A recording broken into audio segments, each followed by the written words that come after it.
This one, I couldn't stand. I fell, and I saw my tendon like go up, and I'm lying on the ground. Right, but there was the stairs. You had it operated on, and then what happened? Yes. Yeah. So I had it operated on. Well, I went to the hospital after I fell, and like my friends took me there to emerge, and like, you know, I was in excruciating amount of pain. They held me there for like 8 to 10 hours. They wanted to do surgery, and then they were going to send me home. And then they came back and were like, no, we want to do surgery. And then I denied them because I was so much anxiety about it. Yeah. I'm like, who's going to look after my cats? Like, I couldn't handle it. Like, whatever. So I refused treatment. Okay. And went home. And plus I was going to see the other surgeon the next week for this knee. So I'm like, might as well have him do both. Okay. So I went home for a week. You know, like with a brace, not being able to walk. My new house has 3 levels of stairs in it, right? So just horrible. So then I had surgery finally the next week. Went home, and then I was bad, and I didn't follow up with like my pain meds and all that kind of stuff. I got home, and my leg, I thought, was starting to swell, and I thought I had ruptured something in there. And the pain is like, you can't describe bone pain. So I finally called 911 and had to be taken out to the hospital in an ambulance, and the fire department was called because I was too heavy for the EMS guys to lift me down the stairs. I would have loved to see that. It was so embarrassing. 2 EMS guys show up and be like... Well, it was a girl and a guy, a little one, and then they're like, oh, we got to call the fire department for the lift. So I got called, like, I know a couple of the guys, and I'm like sitting there in my friggin' underwear and t-shirt, and like just had surgery, you know, like for a guy. Brutal. So then I went back out, my dad came, my sister, and like that's when, you know, like reach out to family, you know, I hadn't reached out to them in a long time, and it, you know, it was just the universe's way of telling me I had to slow down and I gotta take care of myself, and I gotta start saying no to other people. Yeah. You know? Yeah. How was your mindset through all of this? Like, obviously, you said you got a lot of anxiety and you didn't even want to go through the surgery. Was that? No, I thought it would fix itself eventually, or I could fix it. That's ego, though, you know? Like, I get that, especially as an athlete, you know? You're like, oh, I'll be fine. I got this. Like, to be honest, like, when I was going in for surgery, part of my mindset was I was hoping I wasn't going to wake up from it. Really? Yeah. Yeah, because my life has been fucking just a trial after trial for the last 10 years, and it's hard to keep going. Yeah. And part of me said that. I'm just like, I'd be happy if I never wake up from the surgeries. I don't want to deal with the shit in my life anymore. I can understand that completely. We're glad you're here, buddy. Yeah, for sure. Well, that's when I reached out to you and text you, like, on my way out there and stuff. Like, yeah. But yeah, it's just... It's hard. Sometimes you just it's easy just to give up. It is. I know, and it's the truth. So we have to start helping each other with obstacles, because obstacles are never going to vanish from our lives. Yeah. And I always like to think that the universe won't throw anything more at you than you can handle, but when something goes good, it's just like bang.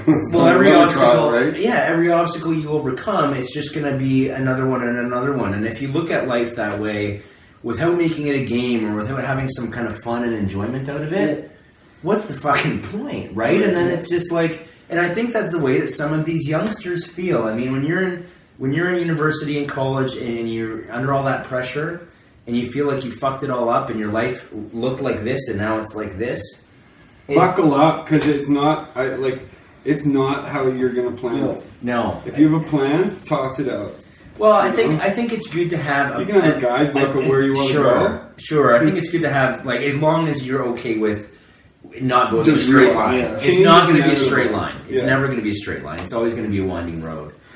But here's the other thing with me, like, I'm an addict, and I've been, you know, I've struggled with opiates my whole life, so now I'm going into surgery. What do you think they're prescribing you? Opiates. So that's a fucking scary thing for me and my family. Sure. Right? So did you end up taking the painkillers? I had to, because the pain was so bad. So how have you been handling it after? Like, is someone watching? I told, like, you know, obviously if you go to rehab, they tell you, like, you got to be upfront with the doctors and the nurses, and I told them, and some of them didn't even know how to, like, address it or handle it or whatever, and so they're trying to manage my pain after, and, like, because you've told them that one, they don't want to give you a lot. Right. So, like, they didn't know how to manage it. So I was kept in the hospital for overnight or 2 days or something. But your size, too, is fucking hard to tell. And, like, because I've used so much of them in the past, my tolerance is through the roof. Yeah. So, like, I can take a shit ton of them and still not feel anything, right? So it was really tough. So, yes, I was prescribed them. I gave them to my dad. I went back to my parents' house to recover. Good for and, like, you. you give them to them, and, like, they were strong enough to, like, leave them in my care. And, like, but they watched and they were concerned. And, like, it was, I know it was tough for my dad and the concern for them to watch and Absolutely, stuff. yeah. Because, like, it's a huge, you yeah, know, well, I could have easily just, you know, went down the wrong road and, you know, and call up some people and get them within, like, a day, right? Yeah. Good But for so you, I did, man. and, like, I used them think for a week, and then I went back, and I haven't been on anything since. Hey, buddy. And Shake it's your been hand hard, for that, because man. it's fucking painful. Yeah, good for you. Yeah. That takes a strong mind, man. Good And for I don't you. want to use them. Like, I didn't want to use them after the surgery, and I wish, like, I didn't have to, but bone pain is You have to. Yeah. Ultimately, you know, when it comes to, we have to, if a doctor prescribed you, like, Cipralex for depression, you take it. Yeah. You know, like, Yeah. it's your physical health, too. We ought to think physical health, emotional health, mental health, it's all equal. You know, even our physical health, when we're in pain, we can't use it as, like, a crutch, ultimately, you know? Like, there's a lot of people that use opiates that aren't in pain. No, I know. You know. And that, well, I did for Well, years, not right? physical pain. Not physical maybe pain, emotional. Well, they Maybe use it to emotional. mask, yeah. Yeah. It was, it's been Obviously, very that's a tough different and scary. circumstance. Like, you've Yeah. got your leg shredded open.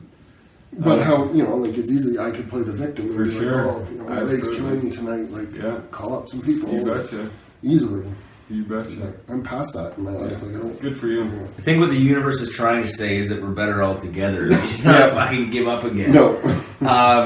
And is there anything else you guys want to share tonight? Because, I mean, we went through the suicides, and I have, I think, a solution. Not a solution, but something that I think we should try for that. But is there anything personally you want to share? Any messages you want to give that you've learned over the last 6 months? Use those crisis lines. They're gonna save your life.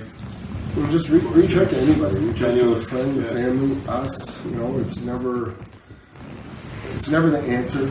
You know, like, there's always hope. There's always whatever. Even, I should say that myself, but it's true. And, like, I'm just glad that we're back doing this every Sunday. I missed it, and I just want to help and know that there's, you know, there's help out there. Okay. I think the other thing I want to say, are we still rolling? Okay. I think the other thing I want to say is to everyone at Western, I feel like we sit back and we try to do as much as we can through social media and through podcasting. I think it's time we actually took action here.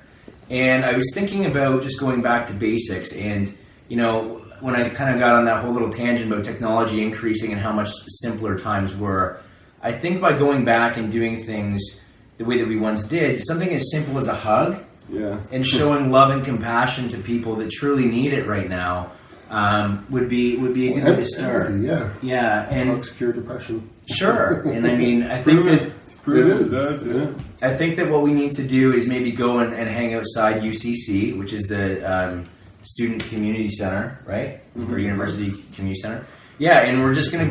Well, I think it's best that we get feedback from the students as to what we can do here to kind of help instead of just looking from the outside in. So I think we go there and we hold up some old-fashioned signs that say "free hugs," and just see what students come and want to ask what it's about. Yeah. And we'll give out the sex and suicide card.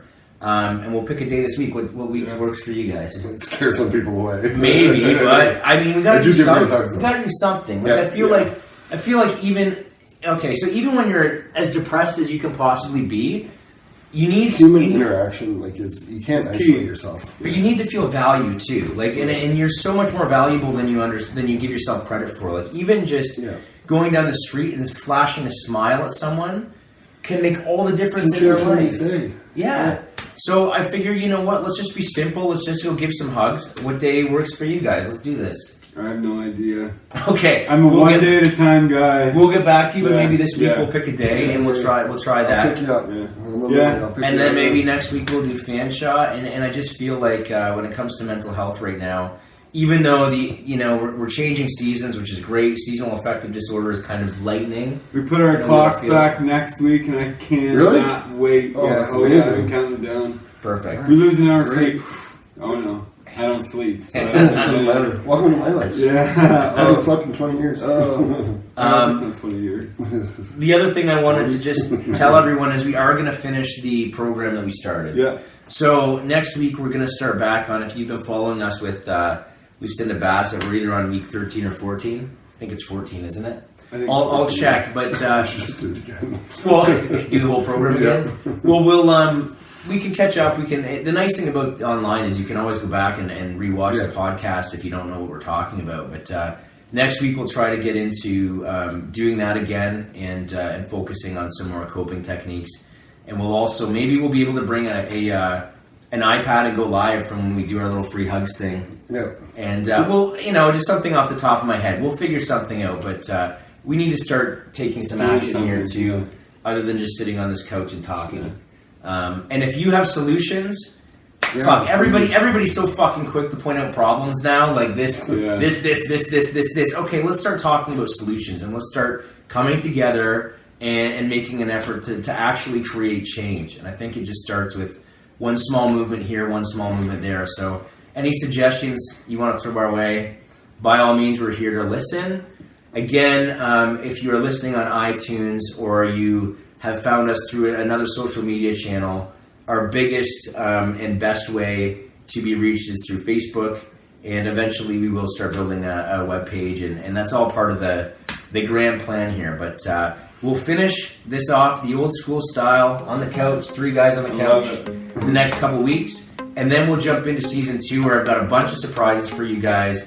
We have Skype capability now, so we're not just in London, Ontario. We're going to have guests from all over the place. And that's going to be really exciting. So that might take a little bit longer to get going, but for now, 3 guys on a couch coming at you. All right? I'll be back. Good to see you too. Speaking with those hugs, let's start with them now. All right, perfect. Thanks, guys. Thanks for watching.